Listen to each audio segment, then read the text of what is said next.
사도행전 14장 1절에서 7절까지는 보겠습니다. 같이 읽습니다. 이에 이고니온에서 두 사도가 함께 유대인의 회당에 들어가 말하니 유대와 헬라의 허다한 무리가 믿더라.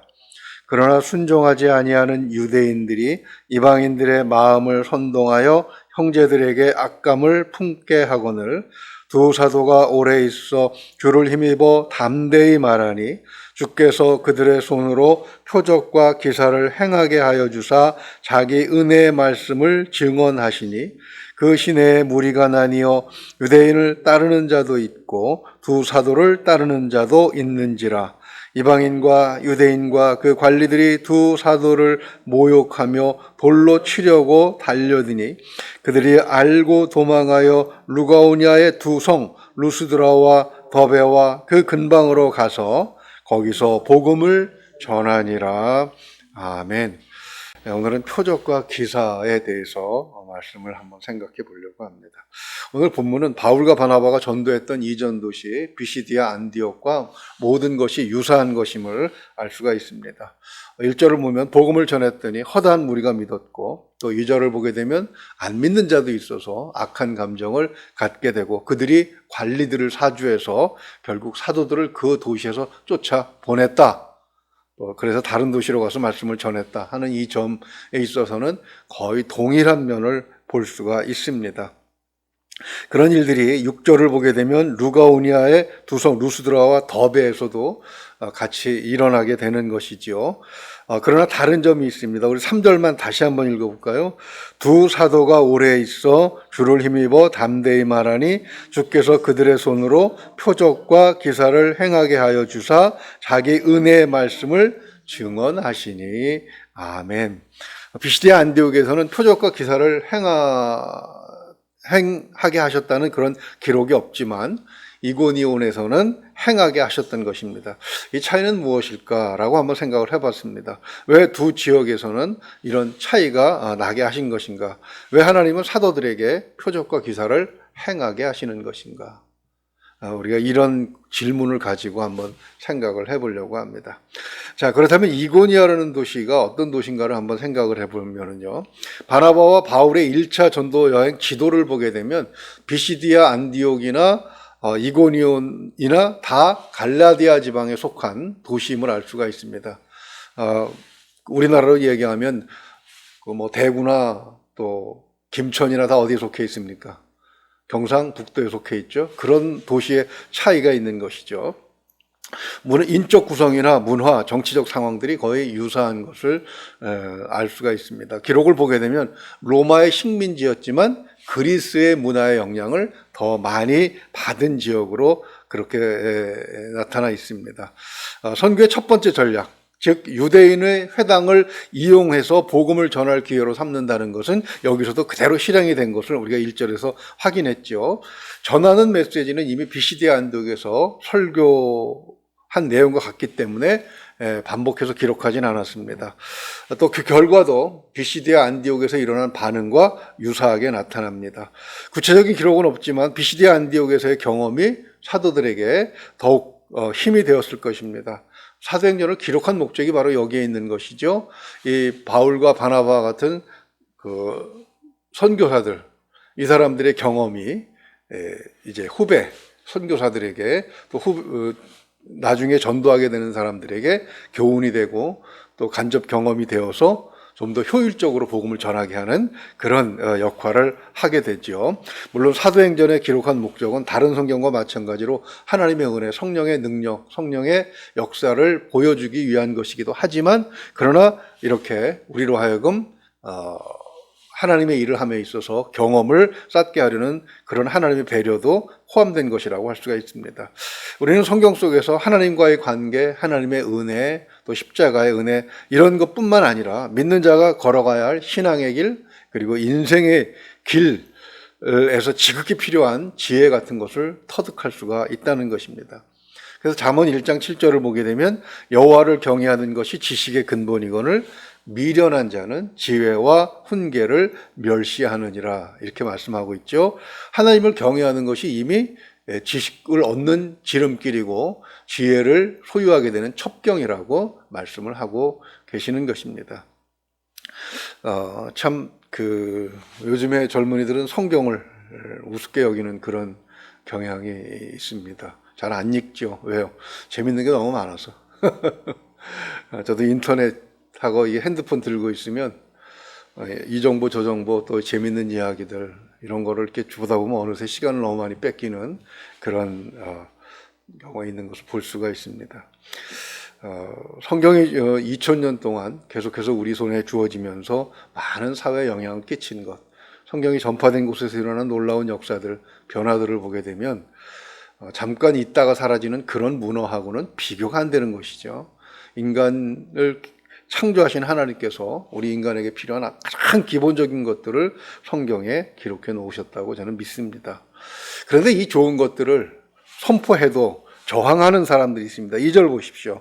그러나 순종하지 아니하는 유대인들이 이방인들의 마음을 선동하여 형제들에게 악감을 품게 하고 있습니다. 13장 50절 말씀을 보게 되면 같은 것임을 알 수가 있습니다.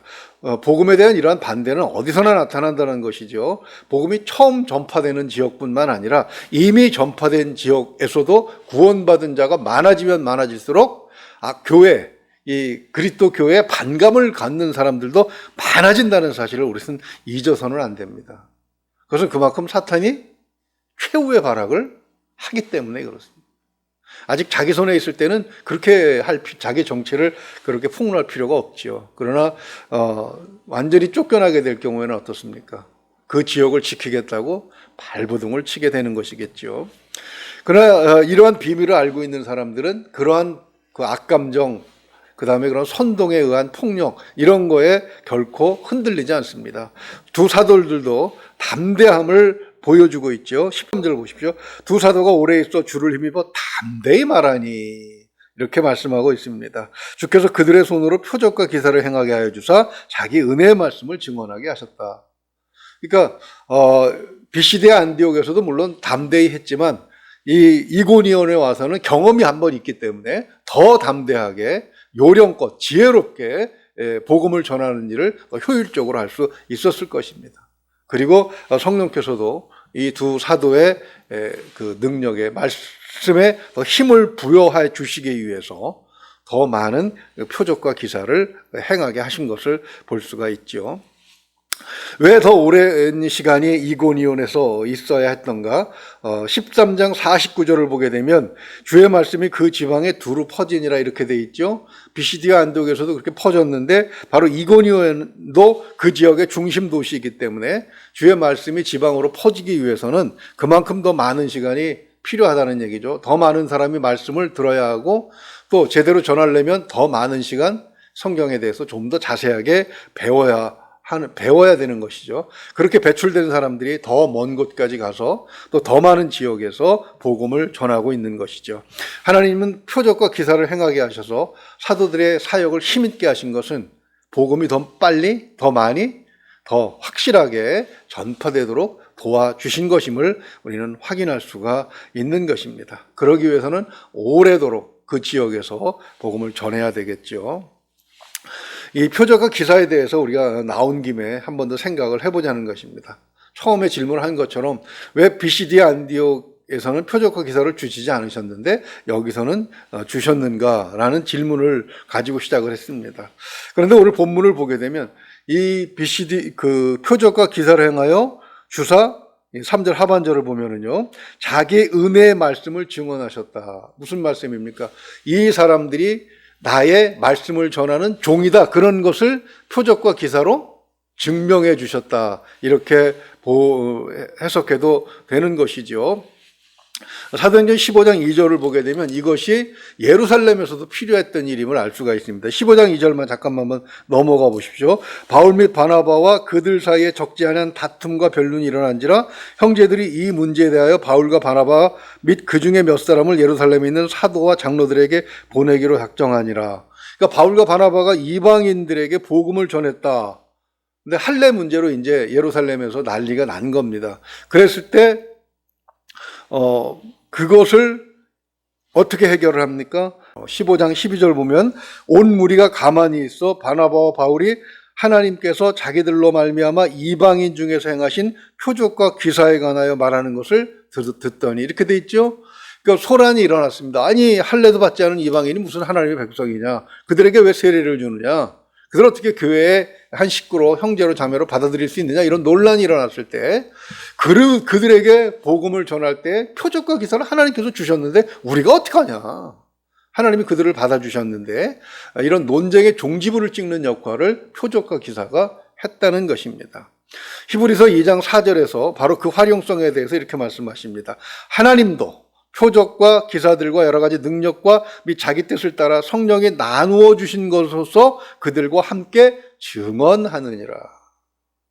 그들의 행위가 많은 사람들에게 이해되지 않고 쓸데없는 논쟁으로 많은 시간들과 심력을 소모하게 될 경우 아예 하나님께서 이건 내가 한 일이야 라고 도장을 찍어주실 때 표적과 기사가 나타난다는 것이죠. 그러면 이것은 어떤 사람, 특별한 사람에게만 주는 것이냐? 그렇지 않다고 갈라디아서 3장 5절은 이렇게 말씀하십니다. 너희에게 성령을 주시고 너희 가운데서 능력을 행하시는 이의 일이 율법의 행위에서냐 듣고 믿음에서냐.